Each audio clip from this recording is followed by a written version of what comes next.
So email's been around a long time and will continue to be so. Unlike business tactics or social media trends, what makes a good email has remained the same. And if you can grasp the fundamentals, you have an evergreen skill for any niche, any project. So in this lesson, we'll cover the 10 universal rules of magnetic emails. And if you nail these, you're already ahead of 90% of the crowd. Let's kick off with the first, the rule of one. As you write, you will be tempted to tell multiple stories, solve multiple problems, and perhaps make multiple pitches. Don't. The more you try to achieve, the less you will achieve. We write about one problem with one story, one solution, and one call to action, or at least the destination of the call to action. Not only will your emails be more powerful, but you'll write faster too, because those who ramble less win. And in those emails, you must include one thing, personal perspective. And that's our rule 2. People join your list to hear from you. You're the star of the show. Personal perspective writing leads to the strongest relationships and most reputation because it gives you something to bond over. So you might include a personal story, your worldviews, beliefs and opinions, or what makes you weird. And in the next few lessons, I've given you some tricks to make this effortless. Rule 3 should stop a big mistake, and it's don't educate, excite. I recently watched a lecture on systems thinking for the education system and heard an idea that stopped me in my tracks. Your job is not to teach, it's to motivate to learn. This is the most important concept for your business. Why? Because people don't want to be taught. Teaching can be boring, and if you're boring, you're not learning. If you're bored, you're not learning. Think back to school. Which teacher did you prefer? The one who droned on about facts, figures, and steps, or the one with energy, stories, and personality?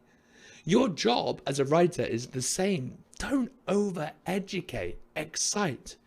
Now, you're still being useful. The difference is the level of information. You talk about the what and the why, but not the deep how. You give tips, but not full breakdowns. You share stories, not step by steps. You get people fired up. Why? Because it means 2 things. They will like you more and they buy more from you. And that's where teaching comes in, your offers. You write to get people excited and then you sell to get people results. That's a 7-figure business plan because your content will position you as a leader and that go-to source of information for that transformation. But only if you deliver that information right, which you'll see in every upcoming email. On to our next rule. Write conversations, not speeches. The best writing is personable, especially in email. People are looking for a conversation, but most people speak at their audience, not with them. Take a look. The key to effective email writing is to engage your audience's interest through powerful and emotive expressions such that they are wowed by the brilliance of your diction. It's absolute rubbish. The key to great emails is writing well about interesting things. Now, you write well by being real. That's why we write to our one true fan instead of a crowd. Now, I'll give you more tips for this soon, but the next rule is a massive component of conversational writing. Worship at the altar of storytelling. My friend Jude Charles, a professional storyteller, said this to me once. No point should be made without a story, and no story should be made without a point. With the rise of AI-generated content and staggering online saturation, this has never been more true. No one remembers facts or figures, they remember stories. The good news is, you don't need to write a novel to be a good storyteller. I'll show you how to transform your emails into stories with a few easy tricks. Now this leads us to our next rule. Respect your reader's attention.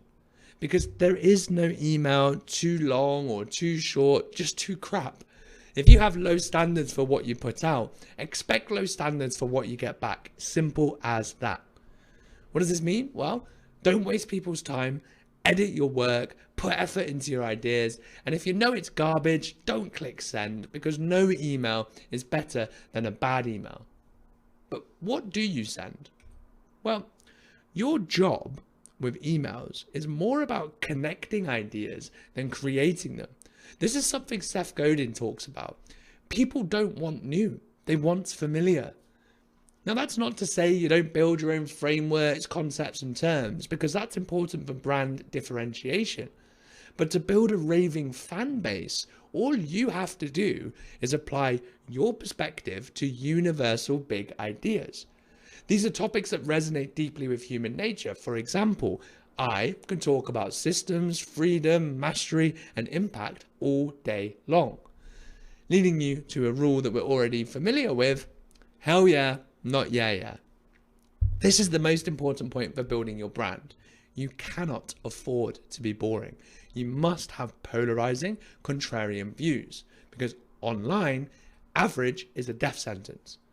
Only the weird and bold are going to survive. And so the secret is to treat emails as an opportunity to create the change you want to see in the world, and speak bloody boldly about it. All right, compare. Working is okay if you get paid enough for your time, but ideally you want to be able to take a day off when you like, with I don't care how much money you make, if you can't take a day off without permission, it isn't enough. Hell yeah. And when you get your audience saying that, you set yourself up for rule 9, always be asking. Every email you send should come with a request. Now, most of the time, it will be an invitation to invest. But even if you're not selling, you should be asking for some form of action. This could be to check out a link, think differently about a concept, or implement an idea. Because think about it. Who do readers attribute their success to if they act on your request and get results? Yep, you. Or more accurately, themselves, but they'll like you more for it. Now, you'll learn how to pitch without putting people off in the next lessons. But this leads us to our final rule: reputation over revenue. This is the North Star for your business. Just never sacrifice long-term reputation for short-term revenue, because reputation is earned in drops but lost in buckets, and your income is directly related to your integrity. Now, you will be tempted by easy money many times in your career, and I'm no saint, okay, I've been there. But when you say no, you set yourself apart from the crowd. When you say yes, you join them. So how does this look for email? Well, look, don't say stuff you don't believe.